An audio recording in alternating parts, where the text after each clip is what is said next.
Welcome to the next in our tutorial series about GIMP.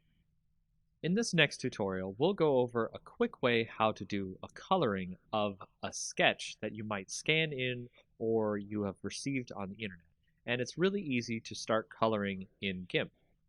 To start, we'll go ahead and have our sketch open, as you can see right here, and we will go ahead and add a new layer above that sketch. So we'll go ahead and make that a transparent layer. And we will also make sure that that layer is set to multiply instead of normal, because if it is set to normal, you'll just draw the color over the sketch beneath that layer.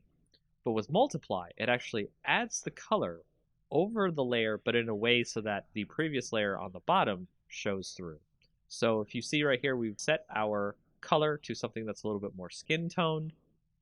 Make sure to do that as well, hit OK. And then we will start coloring in over top our sketch. And you can see, just by coloring in here with the color that we picked, a nice skin tone color, we can start to get the sketch to look more like something that is 3D or an actual colored in sketch. Now this is a part of the longer process here, is to color in all the parts you need.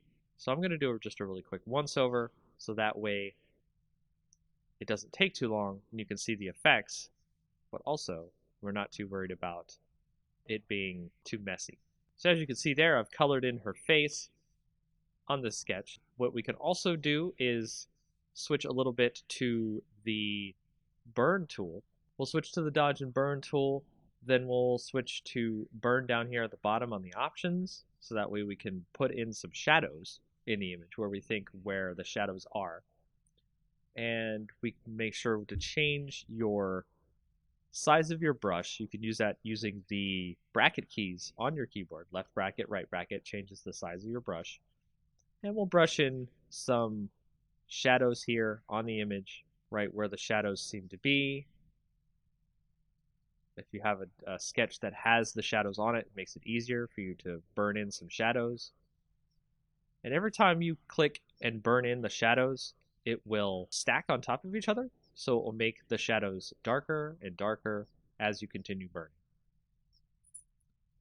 Now you can see that there are lines here that we can easily tell between the color and the shadows. So from there, we can do a little bit of smudging, and smudging allows us to mix the colors together, so that way they are not just lines on the picture. So we'll actually turn down the rate here of the smudging, so that way it's not too obvious, and we'll start doing a little bit of smudging on the image here. We can make the lines turn into actual colors instead of very apparent as lines. And that is a very quick and easy way to get started with coloring in GIMP.